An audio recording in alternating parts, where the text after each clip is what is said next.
Hi hello അപ്പോൾ എല്ലാവർക്കും ഹനിബീസ് ചാനലിലേക്ക് സ്വാഗതം. അപ്പോൾ ഇന്ന് മോർണിംഗ് വീഡിയോ ആണ്. ഇപ്പോൾ രാവിലെ ഞാൻ അപ്പത്തിനായിട്ട് എഗ് റോസ്റ്റാണ് ഉണ്ടാക്കാൻ പോകുന്നത്. അപ്പോൾ അതെങ്ങനെ ഉണ്ടാക്കാൻ നോക്കാം.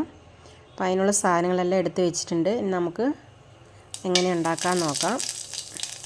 അടുപ്പത്ത് ഫാൻ വെച്ച് എണ്ണ ഒഴിച്ച് കൊടുത്തായിരുന്നു.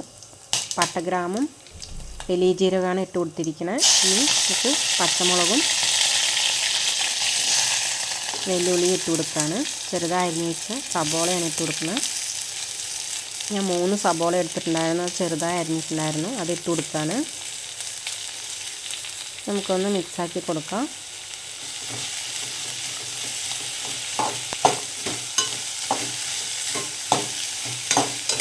കുറച്ച് ഉപ്പും കൂടെ ചേർത്ത് കൊടുക്കണം, പെട്ടെന്ന് വെന്ത് കിട്ടും.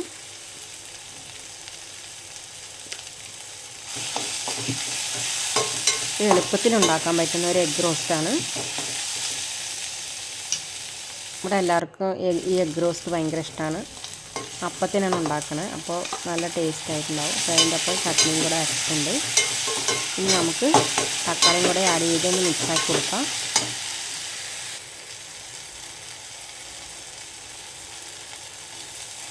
ഒരു 1/2 ടീസ്പൂൺ ഇഞ്ചി വെളുത്തുള്ളി പേസ്റ്റാക്കി കൊടുത്തിരിക്കുന്നത്. നമുക്കൊന്ന് മിക്സാക്കിയ ശേഷം നല്ലോണം 2-3 മിനിറ്റ് ഒന്ന് വഴറ്റി കൊടുക്കണം. ആയിട്ടുണ്ടെങ്കിൽ നമുക്ക് മസാല ചേർത്താം. 1 ടീസ്പൂൺ മല്ലിപ്പൊടി, 1 ടീസ്പൂൺ മഞ്ഞൾപ്പൊടി, കാശ്മീർ ചില്ലിപ്പൊടി 1 ടീസ്പൂൺ ഇട്ടിട്ടുണ്ട്. പിന്നെ നമ്മുടെ അരച്ച് വെച്ച മുളക് പൊടി 1/2 ടീസ്പൂൺ ഇട്ട് കൊടുത്തിട്ടുണ്ട്. ഇതെല്ലാം കൂടെ ഒന്ന് മിക്സാക്കി കൊടുക്കാം. ഇട്ട ശേഷം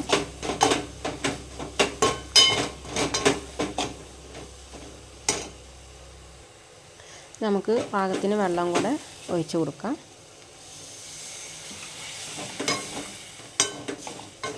പാകത്തിന് വെള്ളം ഒഴിച്ച് കൊടുത്തിട്ടുണ്ട്. ഇനി നമുക്ക് ഇതൊന്ന് മിക്സാക്കിയിട്ട് ഒരു 2-3 മിനിറ്റ് വേവിച്ചെടുക്കാം.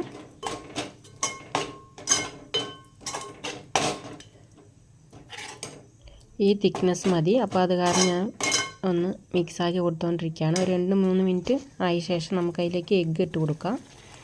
ഉപ്പ് നോക്കിയിരുന്നു, ആദ്യം ഞാൻ ഉള്ളി വഴറ്റുമ്പോൾ ഇട്ട് കൊടുത്തായിരുന്നു.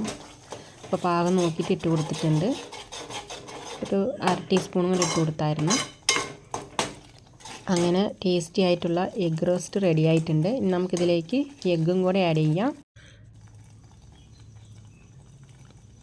പകുതി പീസായിട്ട് മുറിച്ച് വെച്ച എഗ്ഗാണ് ഇട്ട് കൊടുത്തിരിക്കുന്നത്. ഇതെല്ലാം കൂടെ ഇട്ട് കൊടുത്ത ശേഷം നമുക്ക് ഇത് മാറ്റി വയ്ക്കാം. അപ്പോൾ ഈ വീഡിയോ എല്ലാവരും കണ്ടിട്ടുണ്ടാകുമെന്ന് വിചാരിക്കുന്നു. ഇഷ്ടമായിട്ടുണ്ടെങ്കിൽ എല്ലാവരും കമൻറ്റിൽ അറിയിക്കുക. എല്ലാവരും സപ്പോർട്ട് ചെയ്യുക. നാളെ വേറൊരു വീഡിയോ ആയിട്ട് കാണാം ഗൈസ്. Thank you.